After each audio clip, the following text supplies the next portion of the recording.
यदि आप यंग हैं और आपको किसी कारणवश जोड़ प्रत्यारोपण की सलाह मिली है, if you have been advise new joint replacement for a young age patient, तो आपको अपने इम्प्लांट का चयन कैसे करना चाहिए, किन चीज़ों का ध्यान रखें अपने बारे में इम्प्लांट का चयन करते वक्त।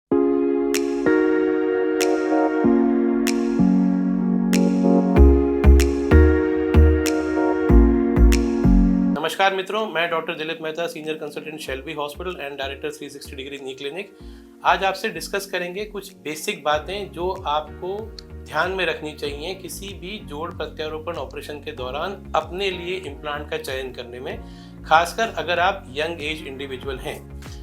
पहली बात जो आपको हमेशा ध्यान रखनी है, इम्प्लांट की लाइफ कैसी होनी चाहिए। आपको हमेशा वो इम्प्लांट चूज करना चाहिए जिसकी लाइफ लॉन्गेस्ट हो।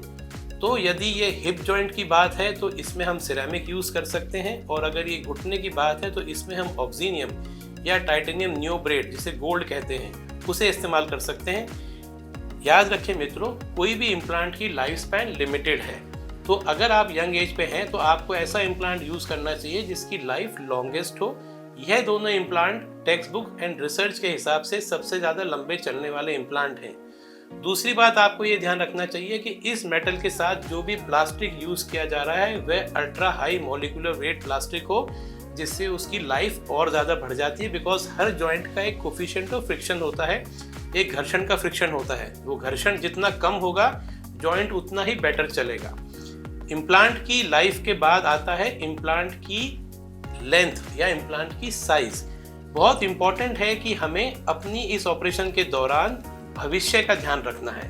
अभी तो जो हो गया वो हो गया, जॉइंट प्रत्यारोपण हमें करना ही पड़ रहा है, परंतु हम ऐसे जोड़ का चयन करें जो भविष्य के लिए आपकी बोन को बचा के रखे। यानी कि specifically for young patients we are delivering short metaphyseal stem, जिन्हें हम एसएमएफ स्टेम कहते हैं या स्मॉल हिप सिस्टम्स कहते हैं। याद रखें दोस्तों, जो इम्प्लांट जितना छोटा होता है उसकी कॉस्टिंग उसी हिसाब से उतनी ज़्यादा होती है।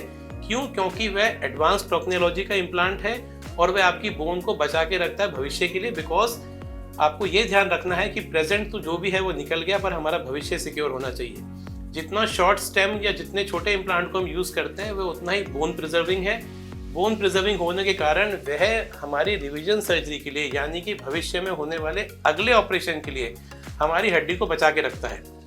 इसी प्रकार अगर हमें नी रिप्लेसमेंट की सलाह मिली है तो जो हमारी स्पेशलिटी है, जिसे हम आंशिक घुटना प्रत्यारोपण या टक्सप्लास्टी या पार्शियल नी रिप्लेसमेंट कहते हैं, उसकी सलाह ज़रूर लें अपने डॉक्टर से। वह डॉक्टर ज़रूरी है कि इस चीज़ में एक्सपर्ट होना चाहिए, क्योंकि आप यंग एज इंडिविजुअल हैं। हम चाहते हैं कि आप अभी नी रिप्लेसमेंट को ना कराएं और ऐसा कोई माध्यम निकालें जिससे आप अपने जॉइंट को बचाएं।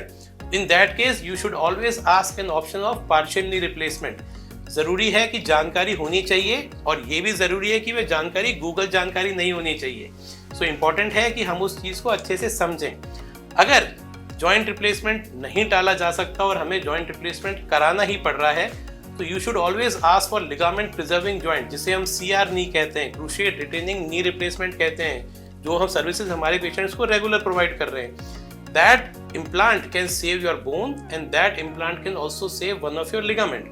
So it is important that you should have the knowledge जो आपको बताए कि आपको क्या करना है। इसी प्रकार अगर आपको मटेरियल और लिगामेंट रिलेटेड जॉइंट के बारे में कोई भी क्वेरी हो, आप हमारी वेबसाइट पर जा सकते हैं, क्वेरी रेज कर सकते हैं और इन्फॉर्मेशन ले सकते हैं। ज़रूरी है जागरूकता हो, और ये भी ज़रूरता है कि हमें जागरूकता के साथ साथ नॉलेज भी हो। अगर वीडियो पसंद आया तो चैनल को लाइक करें और सब्सक्राइब करें। धन्यवाद।